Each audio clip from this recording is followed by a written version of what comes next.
I don't usually tell this story, mostly because people assume I'm exaggerating or trying to sound interesting. I'm not.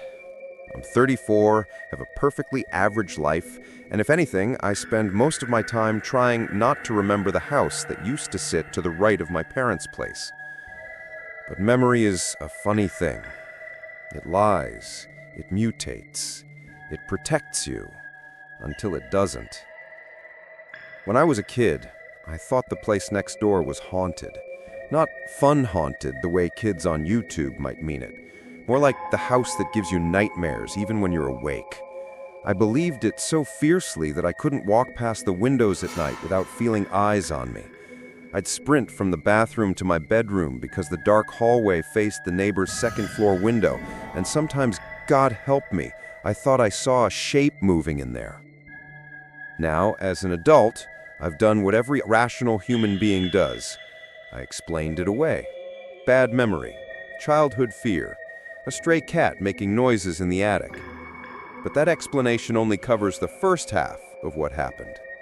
The second half, the one from last Christmas, I still have no explanation for that.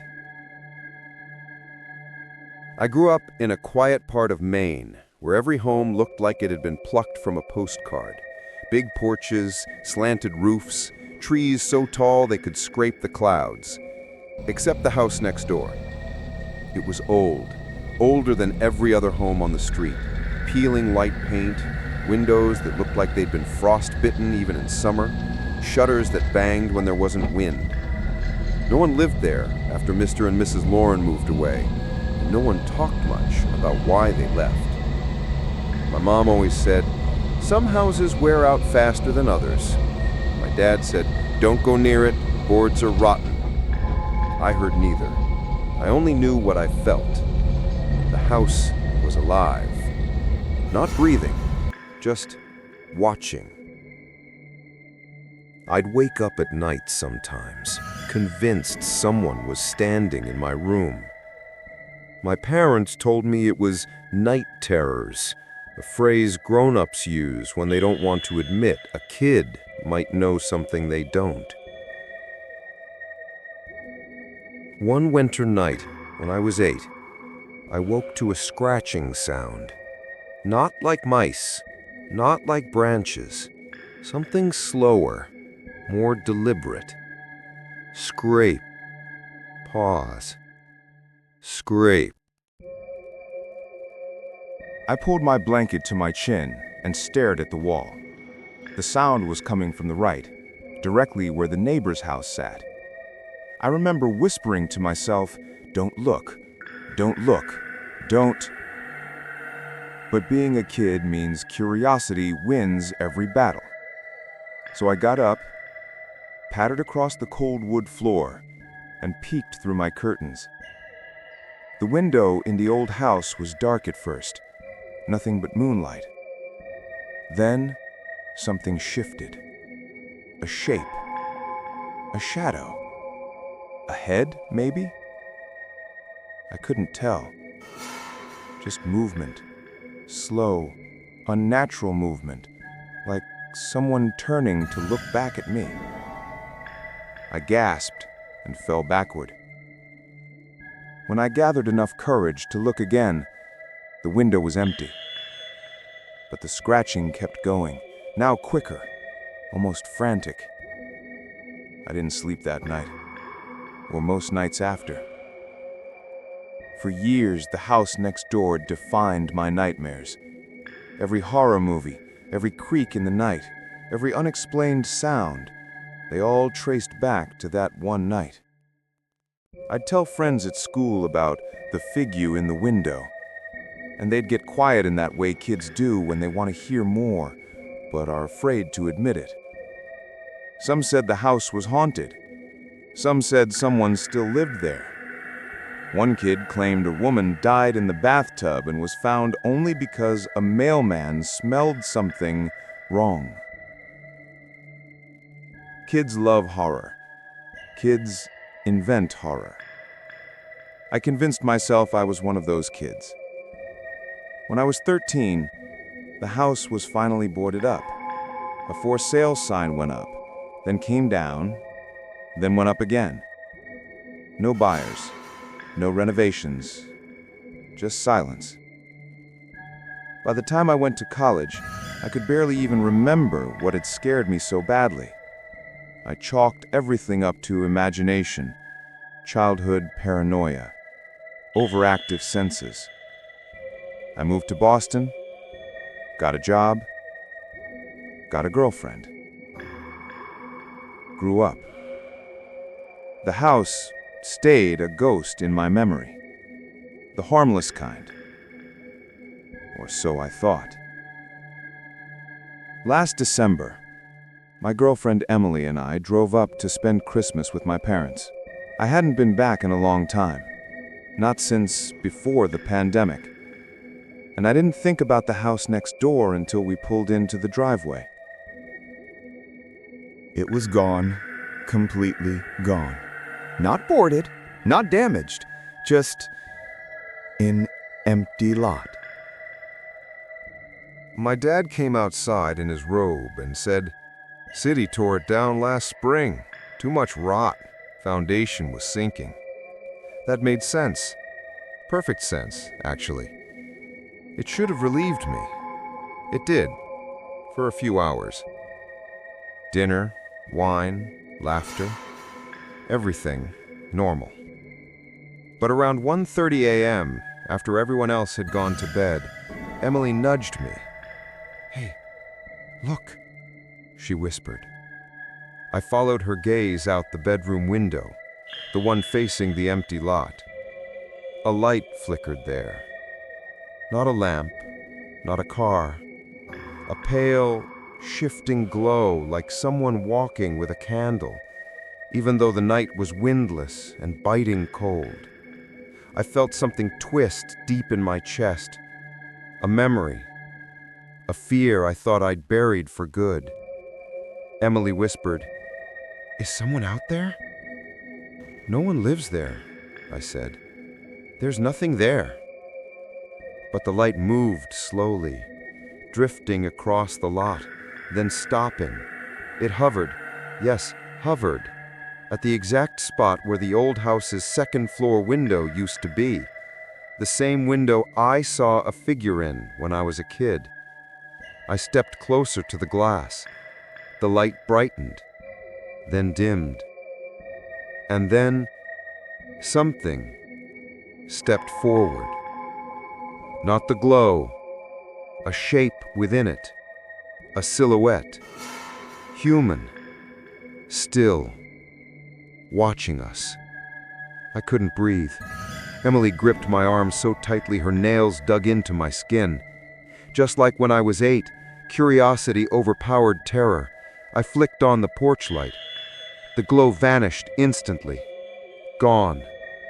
But something remained. In the snow, right below the window, were footprints. Fresh, human, leading from the woods toward the empty lot, but none leading away. The next morning, I told my dad what we'd seen. He chuckled, actually chuckled. "Oh, that," he said. "We figured you knew by now." "Knew what?" He sat down with his coffee. "The noise you heard as a kid? The scratching? The figure?" I felt my stomach drop. "Yes?" "It was the Lorne's cat. Old thing. Used to climb the siding trying to get in after they moved out. Probably died in that house before they found it. You kids always said you saw ghosts, but it was just some stray who liked the attic." I stared at him. "You're sure?" 100%. We thought about telling you, but you were so scared we figured the truth wouldn't help. You'd just imagine something worse." Emily laughed in relief. I tried to. And for a few hours, that explanation worked. It genuinely did. It made perfect sense of the childhood memory. The scratching, the movement, the shadows. Just a cat. A lonely, frightened cat. But it didn't explain last night. Not even close. That evening, after everyone went to bed again, I couldn't shake the feeling that someone was outside, watching, waiting. At 12:47 a.m., I looked out the window again. The snow in the lot was fresh, untouched, like nothing and no one had been there. I started to feel ridiculous. Maybe the light was a reflection. Maybe the silhouette was a shadow. Maybe childhood fear was contagious and Emily had caught mine. At 1:10 a.m., the motion light on the back porch flicked on. At 1:11, it flicked off. At 1:12, on again. Off again. Emily sat up in bed. Is that normal? Before I could answer, we both heard it. Snow crunching. Slow. Deliberate. Walking toward the house. I grabbed my phone, opened the camera, pressed record. The sound stopped directly beneath our window. We held our breath. Then, a faint tapping on the wall, right where the old house's second-floor window would have aligned with ours. Tap, tap, tap. I moved the curtain. Something was standing below. Not a person, not a shadow, not a trick of light. A figure, pale, thin, half-transparent but unmistakably there, looking up at me with hollow, sunken eyes. It lifted one hand and pointed, not at me, at the ground, at the tracks. And only then did I realize the footprints weren't leading toward the house. They were leading away from it. From where the old house used to stand. From where something might have been trapped for years. From where something had followed us home. The tapping stopped. The figure blinked out like a candle smothered by wind. But the footprints remained. New ones. Right up to our wall. I didn't sleep the rest of that night. Neither did Emily. We lay in the dark listening for footsteps, whispers, anything. But the house stayed silent. Too silent, like it was holding its breath. By morning, the footprints under the window were half filled with new snow, but still visible. My mom thought they were ours from dragging luggage in. My dad joked about raccoons walking upright. Emily and I kept our mouths shut. There was no point in telling them. My parents are the kind that rationalize a demon sitting at the dinner table. Still, something stuck with me all day. The thing last night didn't come from the woods. It came from the empty lot. From where the house used to be. That afternoon, I walked to the property line under the excuse of getting some air. The lot was snow-covered, flat, and quiet, but the air had a heaviness to it, as if someone had been standing there minutes before I arrived. I crouched to inspect the ground and noticed something dark poking through the snow. Old boards, fragments of foundation, maybe pieces of the house they never fully cleared. I kicked at one, and something metal clinked. It was a latch. The rusted remains of a small hatch door buried under debris. The old house had a cellar. I never knew. When I pulled on the metal ring, the hatch moved an inch before freezing in place. The smell that came out was damp and stale, like a long-forgotten basement. Exactly the sort of place a stray cat might have hidden. Exactly the sort of place something else might have stayed trapped. I didn't open it further. I'm not stupid, but I felt a faint draft brush my hand, warm, impossible in winter. And for a moment, I felt watched. When I stood up, Emily was behind me. "Don't open it," she said quietly. I didn't. "You wanted to." She wasn't wrong. We tried to distract ourselves. Movies with my parents, card games, hot cocoa. But every hour that passed felt like a countdown to nightfall. At 11:58 p.m., just as everyone was settling into bed, Emily grabbed my arm. "Do you hear that?" I did. A soft, rhythmic thumping. Not from outside, from inside. The house. From downstairs. I crept into the hallway. The thumping grew louder. My parents' bedroom door didn't open, so either they were asleep or pretending not to hear it. The sound led us to the living room, to the wall facing the empty lot, the exact place where the old house's wall would have aligned with it. The knocking stopped. Silence. Then a soft, slow drag, like fingertips sliding down the paint. Emily whispered, "Please don't go closer." I did, anyway. When I pressed my ear against the wall, I swear I heard breathing. Not muffled, not distant. Close. Like someone exhaling inches from the other side. I stepped back. "Someone's in the house," I mouthed. Emily shook her head. "No, something's at the wall." At 12:20 a.m., we took Emily's phone and snapped a picture of the wall where we heard the breathing. Nothing, just a wall. Then she took another, and another. On the fourth photo, something appeared. Faint, barely visible, but real. A face, pressed against the other side of the wall. Not human, too long, too pale. Eyes sunk deep like the sockets were hollow. Its mouth was open wide, as if in a silent scream. When we blinked, it vanished, even from the photo. The image glitched, the file corrupted, replaced with static. Emily began to cry quietly. "We need to leave.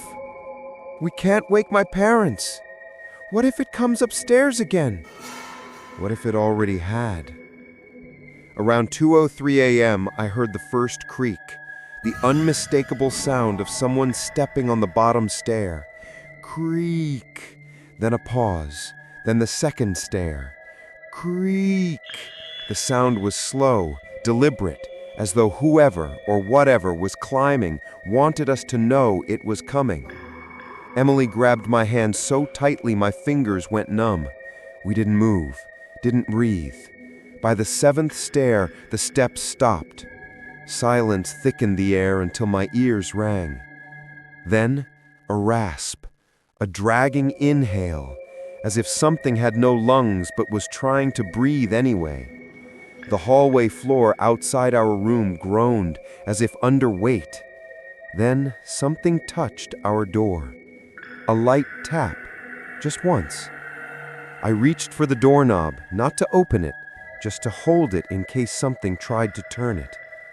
The metal was freezing. And then, from the other side, a whisper. One word, drawn out, breathless, broken. "Help."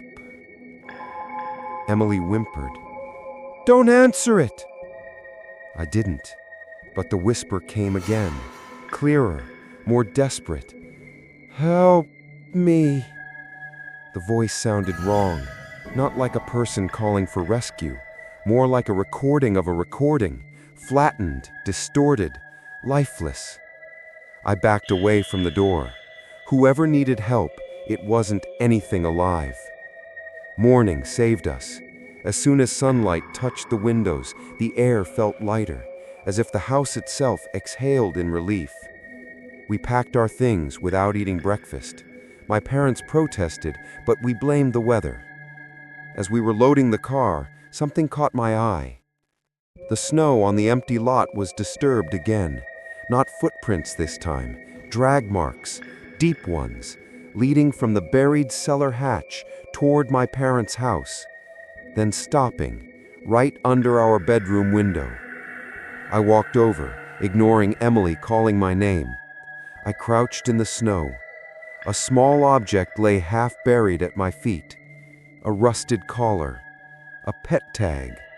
Barely legible, but readable if you squinted. Misty. If found, call the Lorne residence. The Lorne's cat, the one my dad said caused the scratching, the one that supposedly died in the old attic before they moved away. Except the collar was pristine under the rust. No chew marks, no wear, no signs of age. And attached to it was a clump of fur, fresh fur, warm to the touch. I dropped it immediately. Something was wrong, terribly wrong. The childhood cat explanation was a lie, maybe not intentionally, but still a lie. Whatever had made those noises back then, whatever I'd seen in the window, whatever called to us now, it wasn't a cat. Something else lived in that house. And the house was gone, but it stayed. It followed the only thing it remembered, me. I should have thrown the collar back into the snow. I should have pretended I never saw it. But the worst things in life are usually the ones you look at twice. When I touched the tag again, just to convince myself it was real, I felt something cold pulse through the metal. Not temperature, not weather. It felt like touching a battery to your tongue, a shock that wasn't a shock. Emily grabbed my wrist. "Leave it, please." So I did. But the feeling didn't leave me. Something down there remembered me. Something didn't want me to leave. We drove 6 hours in silence before my dad finally called. His voice was too calm, forced calm. "Hey, just wanted to ask, did you kids go near the old Lorne lot?" Emily stared at me wide-eyed. I said, "Just walk past it. Why?" My father exhaled through his teeth. "I didn't want you growing up afraid, but things happened after the Lornes left. Strange things." My skin prickled. He continued. "The night they moved out, one of the contractors swore he heard something trapped in the cellar, scratching, crying. But when they broke it open, there was nothing inside except water and old boards." So why'd they fill in the cellar? They didn't. And that's the part that scares me. The hatch was welded shut when the house went up for sale. The Lornes never had a key. No one could get down there. Legally, they weren't allowed to remove it. The ground crew only leveled the top. What's under there is still under there. My mouth dried. So, the noises? The scratches I heard when I was a kid? Didn't come from anything alive. Another long pause. "Son, the Lornes didn't have a cat." I froze. Emily whispered, "Oh God." My dad lowered his voice, like the thing might be listening through the phone. "Whatever made those sounds, they came before the Lornes, before you were born. That house always had issues. I lied so you wouldn't be scared." "I shouldn't have lied," he said just as quiet. We hung up, but the shaking in my hands didn't stop. 2 hours later, traffic slowed as a storm rolled in. Rain hammered the windshield, turning the world into a gray smear. Emily was asleep. I kept replaying everything in my head. The footsteps on the stairs, the whisper at our door, the dragging marks in the snow. Then something thudded from the back seat. My blood froze. I didn't turn around, didn't breathe, Another thud, soft, like something shifting its weight. I finally forced myself to look in the rearview mirror. Nothing, just darkness behind our luggage. I exhaled shakily. Then, in the reflection, something pale rose slowly behind the headrests. I spun in my seat, but there was nothing there. When I looked back to the mirror, the pale shape was gone. But the fog on the rear window, it wasn't random. It formed a word, written as if from inside. Help. I slammed the brakes. Emily jerked awake with a scream. What happened?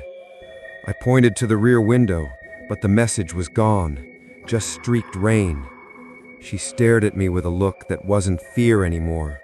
It was dread. What did you see? I didn't answer, because I didn't know how to. That night, after dropping Emily at her apartment, she was too shaken to speak. I made the worst decision of my life. I drove back. Not to my parents' place, but to the empty lot. Some part of me needed to know, needed proof.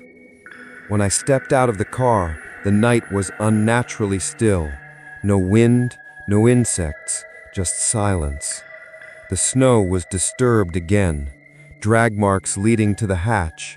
The hatch itself was open, just a crack, wide enough for a hand, or something else. I shined my phone light flash into it. A cold breath drifted out, warm like before, carrying the smell of earth and rot. Something scraped below, slowly, climbing. My instinct screamed to run. Instead, I whispered, "What do you want?" Silence. Then, something whispered back. Not outside, not from the hatch, from behind me. You heard me when no one else did. I spun, nothing. But the voice continued, broken, breathless, echoing in my skull. You listened. You were small, afraid, but you heard me. I waited. I waited for you to come back. You left me in the dark. My heart thrashed against my ribs. I thought you were a cat. A low, wet laugh. I was never a cat. The snow behind me dented, as if something unseen stepped out of the air and pressed its weight into the ground, bending the snow, crushing it, coming closer. I backed up.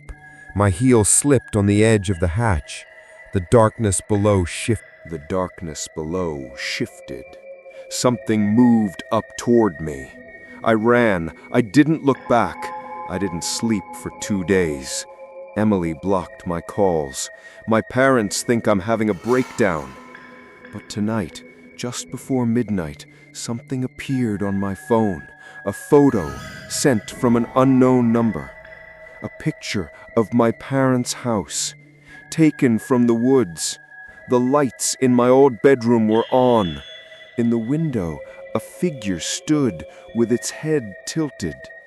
Too tall, too thin, eyes like dark pits. And at the bottom of the image, a short message appeared. You grew up. I didn't. A second message followed. Come back. Help me, or I'll find someone else who will. The photo flickered, glitched, then deleted itself. But I still see the face every time I close my eyes. Thanks so much for hanging out with me in this spooky story. If you enjoyed it, hitting that like button really helps me out. Let me know down in the comments, would you want a part 2? And I'm super curious, what would you have done differently? I read every single one.